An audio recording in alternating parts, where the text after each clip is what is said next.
Wabarakatuh. Kali ini kita masuk ke pertemuan keempat, di mana pertemuan keempat akan membahas mengenai pemeriksaan dan pengujian pekerjaan jalan. Namun sebelum itu kita masuk ke situs BLP untuk melakukan presensi perkuliahan kalian.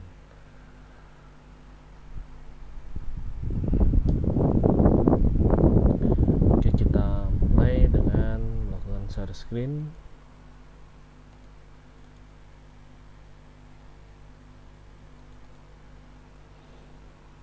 Nah, ini materi yang akan kita bahas hari ini mengenai pemeriksaan dan pengujian jalan. Nah, jadi kalau dalam pekerjaan jalan biasanya nanti setelah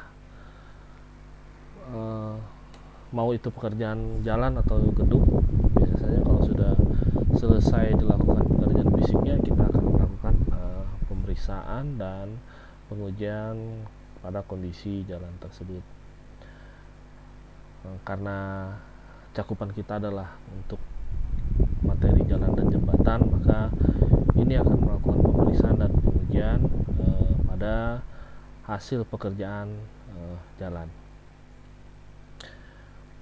Nah, di dalam pemeriksaan itu sebelumnya pasti akan ada pekerjaan yang sedang berlangsung dan diawasi oleh konsultan pengawas. Nah, ini adalah flowchart pekerjaan dari pengawasan pekerjaan untuk campuran aspal, karena yang kita ketahui di jalan sendiri ada dua konstruksi yang familiar pada kita, yaitu pekerjaan flexible pavement dan rigid pavement. Flexible pavement biasanya pekerjaannya dengan komposisi aspal panas maupun aspal dingin, tapi di sini adalah contoh flowchart pengawasan pekerjaan campuran aspal panas. Nah, ini flowchartnya pengajuan dimulai dari pengajuan mulai kerja, yaitu request mengadopsi dari hasil shop drawing dan juga nanti mengacu pada item pekerjaan yang ada di RAB. Nanti dari request itu dilakukan pengecekan oleh konsultan pengawas maupun owner. Jadi dari pengawas dan owner akan melakukan pemeriksaan. Jika sesuai dengan tahapan pekerjaan yang akan dilakukan, maka dilakukan approving. Nah, pengecekan ini juga dilihat dari sistem quality dan quantity. Jadi tidak hanya mengecek item pekerjaan dan jumlah pekerja, tapi juga kita cek terhadap quality dan quantity. Jika sudah disetujuin, kita akan melakukan penyiapan plan pencampur yang ada di lokasi batching plan itu untuk pencampuran atau mixing pekerjaan aspal panas. Di ini melakukan penyiapan plan campuran ini dengan melakukan kontrol terhadap kondisi, kemampuan alat dan lain sebagainya. Kita lakukan pengecekan, jika di approve kita coba melakukan job mix. Jadi melakukan percobaan campuran dengan, karena tergantung material yang tersedia dan juga yang pasti ini adalah tergantung komposisi material yang digunakan. Jadi nanti kita melakukan job mix sesuai dengan yang disyaratkan. Jika sudah didapat hasil yang disyaratkan, maka kita melakukan batasan, melihat dari kondisi cuaca, persiapan lahan, dan melakukan manajemen lalu lintas. Setelah itu melakukan penyiapan material aspal, penyiapan agregat, lalu bagaimana cara mixing. Nah, setelah itu semua sudah selesai, kita melakukan pengiriman campuran aspal panas tadi, dihamparkan lalu dipadatkan, lalu dicek kondisinya apakah sesuai. Pada saat pengiriman juga ada suhu, batasan suhu yang disyaratkan untuk penghamparan, yaitu biasanya minimal 100 derajat untuk penghamparan aspal panas. Nah, jika tidak sesuai, dilakukan pekerjaan perbaikan. Setelah itu di approve, baru kita melakukan pengukuran kuantitas yaitu volume, baru melakukan sertifikasi kuantitas. Jika ada kerusakan dilakukan pemeliharaan rutin dan pembayaran. Ini adalah bagan alir pekerjaan campuran aspal panas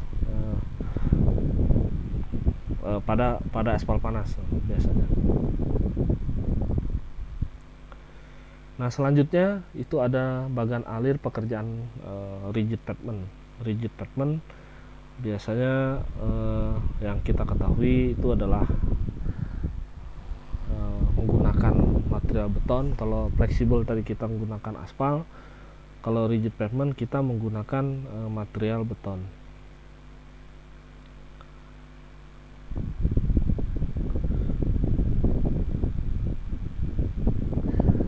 Nah, untuk permulaan pekerjaan memang kurang lebih dengan flexible pavement, yaitu melakukan identifikasi gambar rencana, lalu pengajuan. Jika sudah di approve, pengajuan terhadap volume dan kualitas dan kuantitas, maka kita bisa melakukan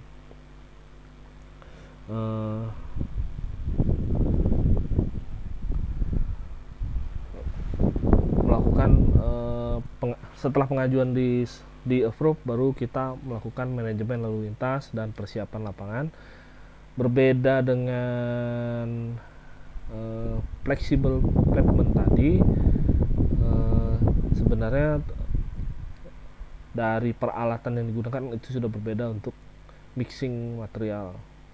Sama dengan fleksibel tadi kita melakukan pencampuran pengadukan beton. Kalau tadi pencampuran material aspal dan agregat, ini karena ini materialnya adalah beton, berarti kita menggunakan material beton. Setelah itu melakukan pengecoran. Setelah melakukan pengecoran sesuai dengan kondisi, kita melakukan penyempurnaan dan melakukan pemeliharaan terhadap beton tersebut. Jadi beton juga harus dilakukan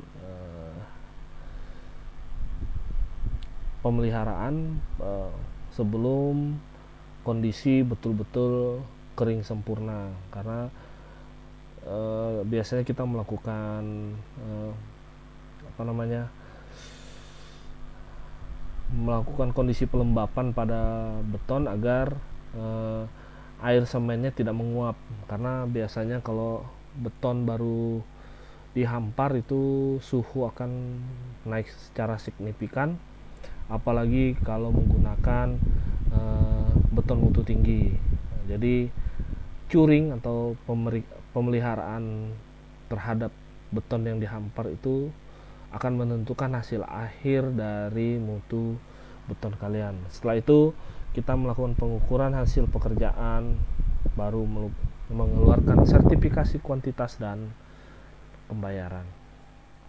Nah, ini adalah secara global pekerjaan pengawasan pada saat pelaksanaan pekerjaan jalan. Jadi ini untuk rigid pavement dan tadi terhadap flexible pavement. Nah, kita masuk ke bagaimana mengendalikan mutu dari pekerjaan. Nah, pengendalian mutu biasanya mengamankan semua komponen secara menyeluruh dan mendetail, tidak secara random, untuk memenuhi persyaratan mutu yang ditetapkan dan selalu dilengkapi daftar simak apa yang diperiksa. Jadi dalam melakukan pengendalian mutu atau pemeriksaan mutu itu harus ada daftar simaknya. Dia ditinjau dari apa dan dilihat dari apa. Jadi biasanya dari material yang digunakan, komposisi, apakah sudah sesuai dengan job mix. Nah, itu yang akan masuk di dalam daftar simak. Nah, substansi manajemen mutu untuk quality control engineer. Manajemen mutu untuk quality control engineer mempunyai cakupan yang bervariasi. Ada yang berfokus pada manajemen tergantung dari jenis pekerjaan yang ditangani dan fokus terhadap kegiatan yang diangkat dari dalam materi ini, yaitu pengendalian mutu pelaksanaan dan dukungan administrasi yang harus dipenuhi agar sasaran mutu hasil pekerjaan dapat diwujudkan. Ini adalah tugas-tugasnya. Mengapa perlu pengendalian mutu? Pengendalian mutu yang baik akan meningkatkan kinerja jalan dan menghemat biaya. Jadi dalam kinerja dalam pekerjaan jalan itu akan meningkat dan juga otomatis akan menekan kos yang dikeluarkan.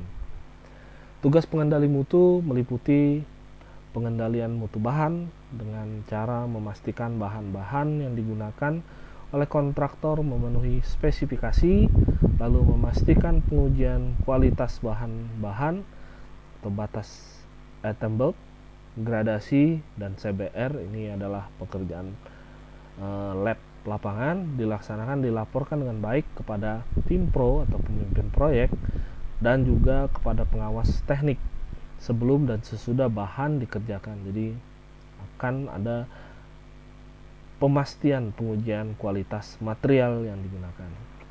Setelah itu, yang kedua, pengendalian mutu hasil pekerjaan terpasang. Nah, pada saat terpasang kita akan melakukan pengujian juga dengan cara memastikan pekerjaan kontraktor memenuhi standar yang ditentukan. Hasil dari pekerjaan tersebut seperti kadar aspal efektif, tingkat kepadatan diperlukan oleh Satker atau PPK atau pengawas teknik untuk menentukan apakah pekerjaan itu di-approve atau malah di-reject. Jadi dari hasil pengendalian mutu ini atau pemeriksaan di lapangan itu yang menentukan apakah pekerjaan yang terhampar di lapangan itu diterima atau malah ditolak. Jika ditolak berarti pekerjaan tidak terbayar. Otomatis pelaksana harus melakukan pekerjaan ulang dan itu akan memakan biaya yang sangat banyak.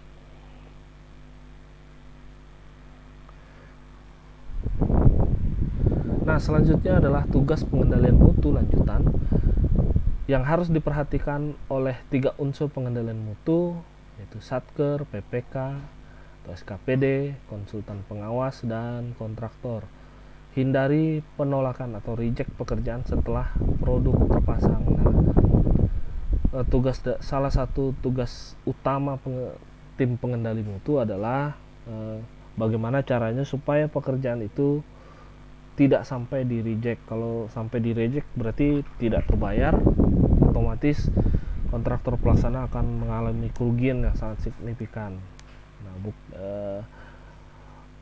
cara penolakan itu bukan berarti kita melakukan data yang mengada-ngada, tetap mengacu pada parameter mutu yang ada di spesifikasi pekerjaan yang kita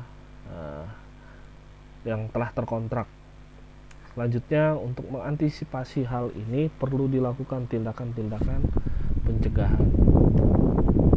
Nah, tugas pengendali mutu lanjutan yaitu harus melaporkan secepat mungkin kepada site manager jika terdapat ketidakcukupan jumlah pengujian yang telah dilakukan, kesalahan prosedur pengambilan contoh yang digunakan, kesalahan metode pengujian yang digunakan, ketidaklayakan atau di bawah standar, tidak mencukupi dan tidak berfungsi alat-alat di lab kontraktor, dan kesalahan atau pemalsuan dalam pencatatan pelaporan hasil pengujian. Jadi yang dari 5 item ini harus sangat diperhatikan dan jika memang didapati di lapangan harus segera dilaporkan ke site manager untuk dilakukan tindakan selanjutnya, apakah kita melakukan review terhadap prosedur atau pengambilan sampel, juga mengganti alat yang tidak layak yang ada di lab kontraktor atau melakukan kerjasama dengan pihak ketiga untuk melakukan pengetesan di mana itu juga parameternya mengacu pada standar yang ada disyaratkan pada RKS. Pengendali mutu tidak harus melakukan sendiri pekerjaan pengambilan bahan atau contoh pengujian, tetapi secara seksama mengawasi lab technical kontraktor sewaktu mereka menjalankan pekerjaan. Jadi salah satu tugas tim quality control juga adalah melakukan dengan pengawasan secara seksama terhadap lab technical kontraktor pada saat mereka mengambil sampel atau melakukan pengujian. Jangan sampai pada saat melakukan pengambilan sampel itu tidak sesuai dengan kaidah yang ditentukan, dan melakukan pengujiannya juga tidak sesuai dengan metode yang dianjurkan oleh spek yang ada di kontrak kita. Nah, ini contoh pengambilan sampel.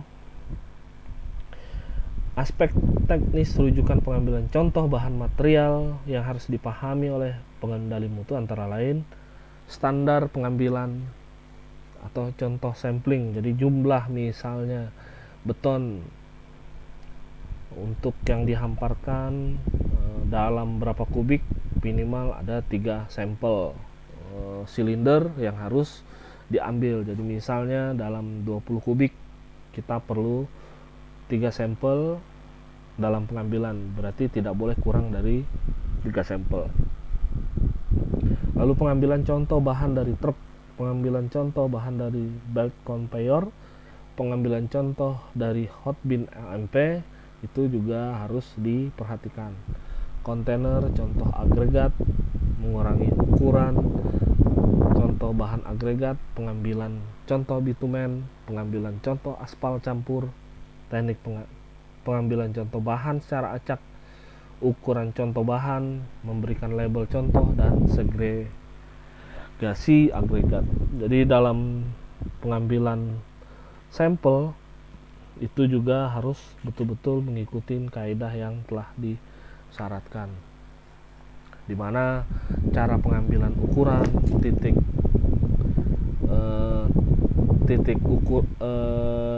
pengambilan sampel, juga contoh sampel yang diambil, titik-titik secara acak yang diambil pada saat sudah terhampar itu juga sudah ditentukan dalam RKS yang ada di kontrak, misalnya kontrak pemerintahan, bisa mengacu dari situ. Di SNI juga sudah diatur dalam tata cara pengambilan sampel tersebut.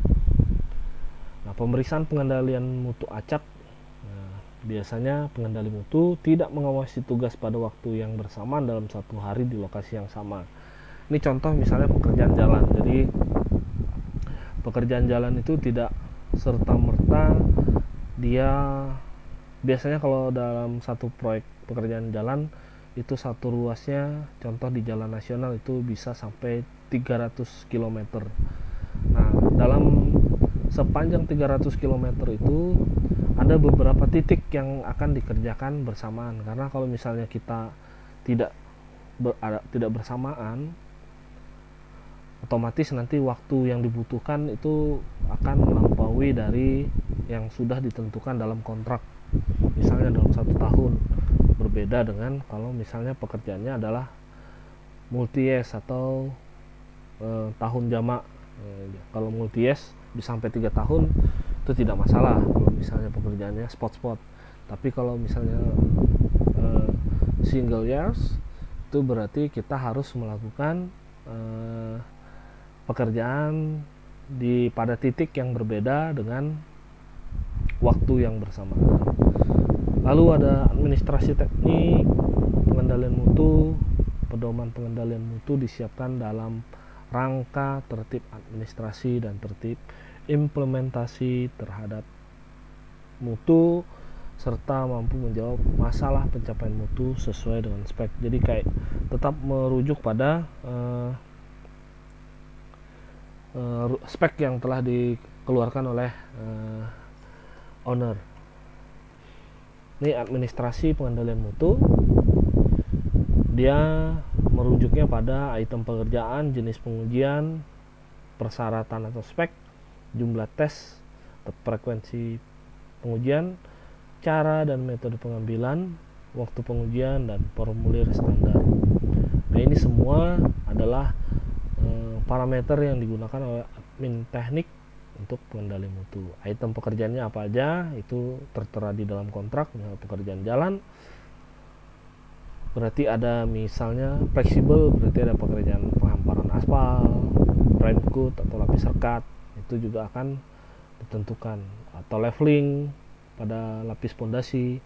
Lalu dari item itu kita menentukan jenis pengujiannya apa aja, pengujian untuk aspal seperti apa, dan kalau pengujian untuk beton berarti seperti apa. Itu akan sangat jauh berbeda. Nah, rujukannya terhadap spek itu ada di dalam klausul kontrak kita. Nah, rujukannya dari situ, jumlah tes dan metode serta waktu itu juga merujuknya pada spek. Jadi sudah ditentukan semua di dalam spek, dan formulir atau laporan standarnya juga sudah ada. Nah, komponen utama yang harus dipahami oleh para pihak terkait sebagai administrasi teknik pengendali mutu adalah yang utama adalah peralatan lab dan personil atau technical lab itu harus ada. Lalu tempat penyimpanan bahan, jangan sampai bahan terkontaminasi dengan kotoran atau malah ada pencampuran yang secara disengaja atau tidak disengaja. Lalu cara pengangkutan material juga itu harus ditentukan, pengujian material yang digunakan. Setelah itu kita membuat job mix.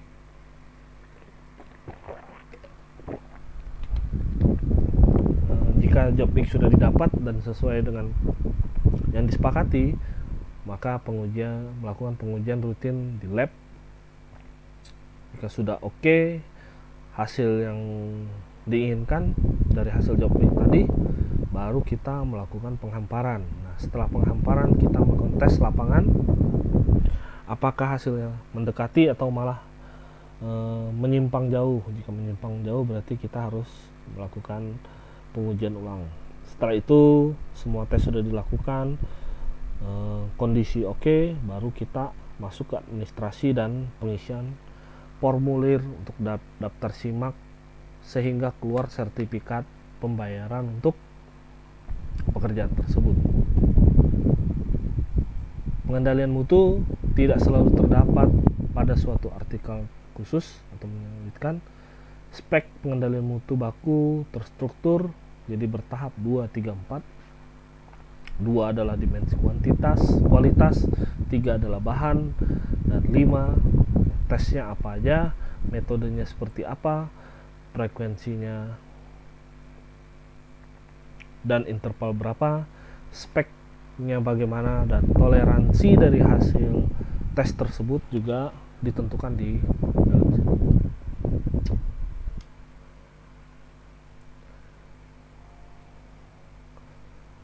Hasil pengamatan terhadap spek quality control yang ada pada saat ini belum semuanya lengkap dalam hal ketentuan 235.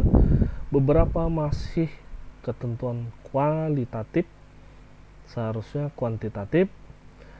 Beberapa masih berketentuan berdasarkan petunjuk direksi, tidak lengkap, sama dengan itu ada sebuah potensi masalah, khususnya harga penawaran akan menjadi tinggi.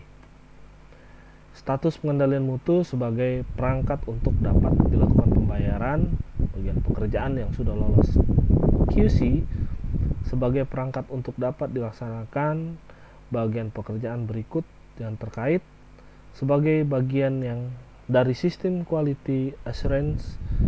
Meskipun secara QC sudah diterima, tidak melepas tanggung jawab kontraktor atas hasil mutu pekerjaan secara keseluruhan.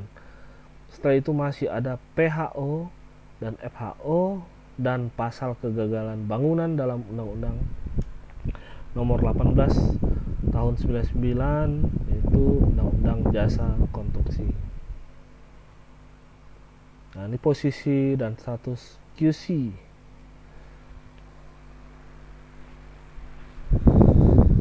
Nah, ini contoh pada lapis pondasi.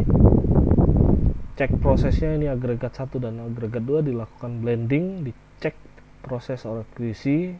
Jadi agregat 1 itu dicek dulu kuantitasnya, jika sudah approve oke, baru agregat 2 setelah itu melakukan blending, akhirnya menjadilah agregat kelas A. Dilakukan pengecekan lagi sehingga dia bisa menjadi sebuah lapis pondasi agregat. Nah, itu pun dilakukan QC. Di sini adalah bahan baku agregat 1 dan agregat 2. Ini dilakukan blending terhadap gradasinya dan kualitasnya terhadap abrasi. Jadi nanti akan ada tes gradasi dan abrasi. Nah, ini setelah dilakukan blending jadi agregat A. Ini adalah tahapan bahan olahan, itu mengacu pada gradasi dan nilai CBR dari agregat A. Nah, setelah itu ini adalah produk jadinya, menjadi lapis pondasi agregat dengan dimensi yang ditentukan dan sesuai spek dan kualitasnya berdasarkan CBR. Di sini tadi dapat dimensi dan kualitas. Setelah itu kita mendapatkan quality assurance system atau sistem jaminan mutu, pemeriksaan checklist untuk pekerjaan jalan dan jembatan. Ini salah satu contoh. Nah, ketentuan teknis pengendalian mutu. Dalam contoh ketentuan teknis harus dipahami oleh pihak yang terkait langsung dengan pekerjaan dengan maksud agar dapat dilakukan dengan sebaik-baiknya, yaitu pengendalian mutu untuk jalan. Ini contoh untuk rigid dan fleksibel. Itu ada yang mendasar adalah pengendalian mutu tanah untuk mengetahui daya dukung tanahnya. Setelah itu ada lapis pondasi A dan B, itu untuk pondasi badan jalan. Ada latastone base HRS base, latastone wearing course, laston dash atau laston binder course, lalu ada laston wearing course. Itu semua adalah lapis permukaan untuk fleksibel, dan jalan beton itu adalah lapis permukaan untuk rigid pavement. Ini daftar pengendalian mutu pekerjaan urukan biasa. Ini contoh jenis pengujiannya. Ada contoh tanah yang disyaratkan adalah 50 kilo atau 1 karung biasanya. Ini yang dilakukan Attenborough limit test, analisis saringan, klasifikasi tanah, lalu melakukan CBR, nilai aktif, kepadatan proktor standar, kepadatan senkon, kedalaman lebih dari 30 cm dan kedalaman kurang atau sama dengan 30 cm, kadar air, pemadatan. Nah, ini dilakukan di lab, sedangkan kayak senkon dan CBR ini dilakukan di lapangan. Jumlah contoh, ini adalah 2 karung, berarti karung 25 kilo 25 kilo. Ini 3 tes, 3 tes, 3 tes. Keterangan disimpan pengawas. Ini dilakukan setiap 1000 kubik atau 1 ton. Kalau senkon sepanjang kurang per 100 meter atau setiap 100 kubik. Kadar pemadatan air setiap 100 meter, jadi diambil di lapangan. Nah, ini adalah contoh alat yang digunakan untuk uji kepadatan menggunakan senkon, CBR. Di analisis saringan. Nah, ini adalah alat pengujian dari daya dukung tanah dengan cara melakukan pengambilan benda uji di lapangan. Nah, ini untuk melakukan proses pemadatan dan hasilnya seperti ini. Ini dilakukan pemadatan sistem layer. Kalau di lapangan biasanya maksimum per 30 cm dilakukan pemadatan layer tanah. Nah, ini adalah untuk uji kepadatan juga. Cetakan terdiri dari cetak penumbuk, alat pengeluar benda, timbangan, pisau perata, saringan, talam atau nampan, dan dongkrak. Ini yang ini tadi. Nah, ini adalah uji lab CBR lab. Nah, ini dilakukan di lab. Ada juga uji CBR lapangan, itu dilakukan di lapangan. Alatnya juga berbeda jauh. Nah, ini adalah contoh tanah direndam selama 24 jam kali 3 atau 3 hari. Nah, ini pengujian CBR laboratorium. Nah, ini untuk melakukan pengujian titik lembek aspal. Ini peralatan yang digunakan seperti ini. Lalu pemasangan termometer untuk suhu. Jadi biasanya kalau di lab aspal nanti kalian ada seperti kayak ngoseng-ngoseng aspal. Kalau biasanya kalau di dapur harus ngoseng sayuran. Nah, ini anak-anak sipil biasanya pasti melakukan oseng-oseng aspal, biasanya untuk mendapatkan suhu yang sesuai dengan kondisi lapangan. Suhu dicatat pada bola aspal menyentuh dasar botol sesuai ketentuan SNI 06/2434 tahun 1991. Nah, ini kondisi dipanaskan. Jadi ditaruh aspalnya di ring. Nanti ini suhunya, suhu terpasangnya itu sesuai kondisi, biasa sampai 100 derajat. Nanti dilihat pola keruntuhannya dia akibat suhu, nanti time atau waktu yang dibutuhkan saat leleh. Nah, itu akan menentukan titik lembek aspal. Nah, ini adalah alat-alat yang digunakan untuk melakukan penghamparan hot mix dengan finisher. Mungkin kalau kalian sering lihat di jalan-jalan pada saat penghamparan pekerjaan aspal, tapi sekarang biasanya pekerjaan ini dilakukan malam untuk menghindari lalu lintas yang padat. Jadi supaya pekerjaannya lebih efisien, dan juga untuk pekerjaan aspal ini biasanya begitu dihampar sudah bisa open traffic, beda dengan pekerjaan penghamparan beton. Kalau beton otomatis perlu waktu durasi hingga 1 bulan atau paling enggak 2 minggu sudah bisa open traffic, tapi kalau sesuai ketentuannya 24 hari. Nah, ini adalah pekerjaan penghamparan menggunakan finisher. Ini finishernya yang kuning ini. Aspal diambil dari AMP menggunakan DT atau dump truck, dihamparkan lalu dipadatkan oleh breakdown rolling. Nah, seperti ini dihamparkan beberapa kali lintasan.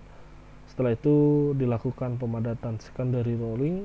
Kalau ini biasanya bannya ban besi atau baja yang berputar. Kalau ini bannya sudah ban karet.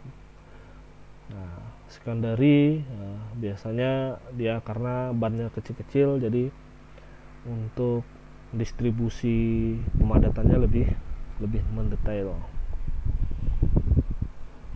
Ini adalah core drill, adalah pengetesan pada saat aspal sudah dihampar. Jadi ini bisa dilakukan pada aspal dan beton, tapi alat yang digunakan pasti akan berbeda. Seperti mata coringnya ini berbeda. Nah, ini dilakukan untuk pengambilan sampel. Yang didapatkan adalah ketebalan dari aspal atau beton. Setelah itu sampel yang diambil ini akan diuji di lab. Kalau misalnya beton, kita lakukan uji tekan. Kalau aspal berarti kita melakukan komposisi dari campuran ini sendiri. Nah, dari situ nanti kita dapatkan. Nah, ini core drill yang biasa dilakukan, ini yang di beton dan di aspal. Nah, biasanya lubang bekas core drill segera ditambal. Kalau aspal kita bisa menggunakan aspal dingin, asbeton tambal di lubangnya. Kalau beton berarti kita melakukan pemasangan beton, biasanya pasta beton, atau ada juga yang sudah material yang portable yang sudah disiapkan. Mungkin ada beberapa produk itu sudah siap. Nah, jadi kita bawa satu bungkus, tinggal diberi air, langsung ditutup. Nah, kalau bisa mutu beton atau mutu aspal yang ada di lubang ini lebih tinggi daripada mutu existing. Misalnya K400, berarti dia carilah K4,5 atau 500. Atau sekarang mungkin sudah tidak menggunakan K, sudah menggunakan FC. Berarti kalau misalnya K400 FC-nya kisaran di 32 atau 35 MPa. Nah, dicari yang di atas itu.